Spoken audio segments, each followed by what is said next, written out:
I have spent quite a bit of time listening to the many videos of your lectures, debates and interviews, and I have noticed that they all have a common factor when you discuss the problems associated with the existence of any sort of God: evidence.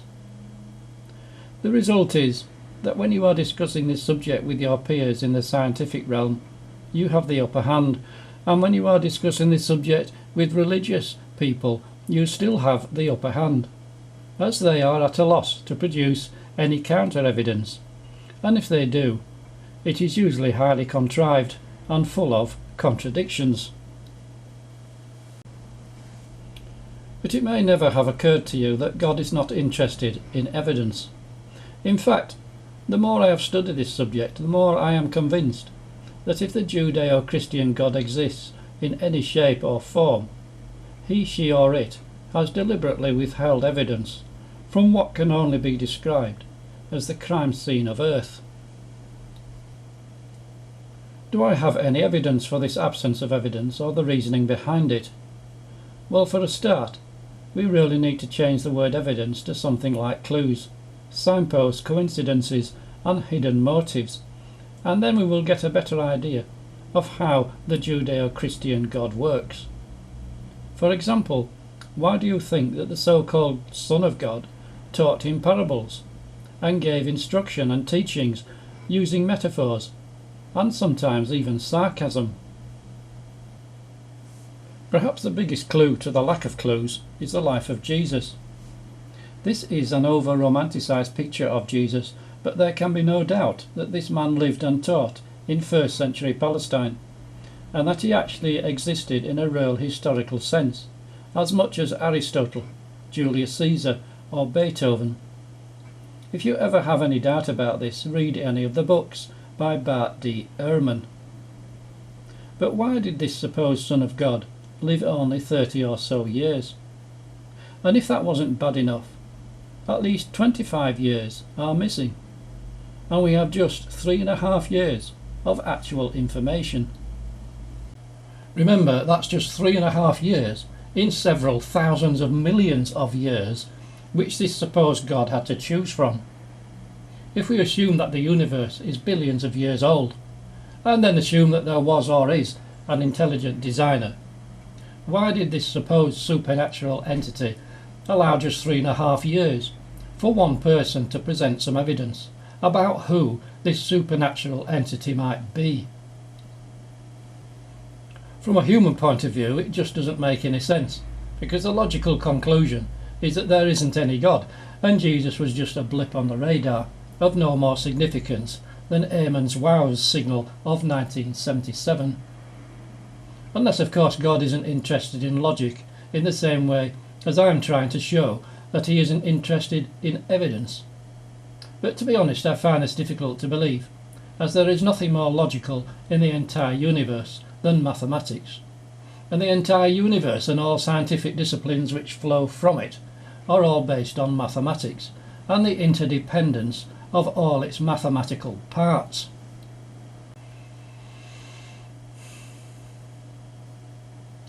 So we will have to assume that if God exists, then his logic is not the same as human logic, and what appears to be mathematically precise with regard to the universe is not as precise as we first thought it was. Although quantum physics is at a very early stage, it seems to support this view that things are not quite what they appear to be, and a lot of Newtonian physics may need revising. The so-called fine-tuned elements of the universe are another example. There are supposed to be approximately 30 of these so-called elements, but as all scientists should know, they are badly named, as they are only fine-tuned if you assume at least 2% variation in all of them. Go beyond that 2 or 3% with any of them, and the rest will fall like a house of cards.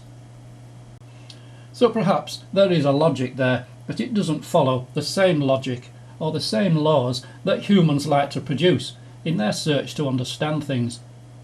Evidence is therefore probably the same.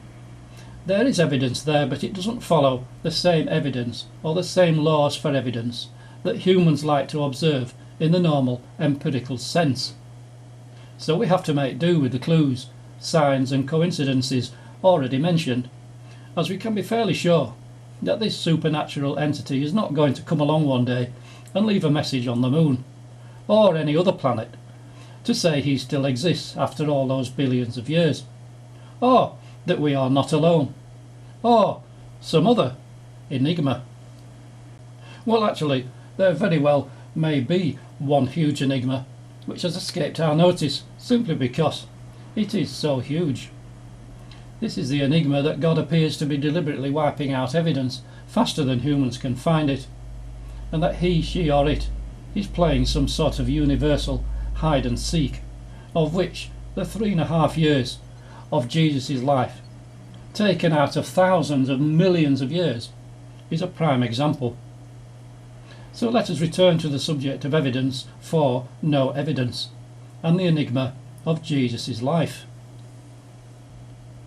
For example, after those 3.5 years, of which the preceding 25 to 30 are all missing, this person then disappears into a supposed heaven and takes every shred of evidence with him. Again, it doesn't make any sense if this God was intent on advertising his presence. But therein lies a probable clue or motive. Both the 3.5 years and the disappearance into heaven make perfect sense from God's point of view, as he, she or it is not interested in leaving evidence, and has left the crime scene of Earth as forensically clean as he possibly could. The second clue to the lack of evidence is the most important part of Jesus' very short life, his supposed resurrection. Where were the thousands of angels praising God, the earthquakes, the trumpet blasts, the riots, the taunting of the Romans to try and kill him a second time? Well, actually, there was an earthquake, according to Matthew's account, but my point still stands. Why is all this vital evidence kept so secret and then vanishes into heaven? Why is it, as humans, we automatically say that it is far more sensible to assume that none of this happened, and as a result we may have fallen into the trap which has been put there for everybody to fall into? Again, it's the no evidence problem. The third and final clue is the healing power which Jesus was supposed to have had on virtually every occasion when he healed somebody, and remember, that included at least 2 recorded cases of raising the dead.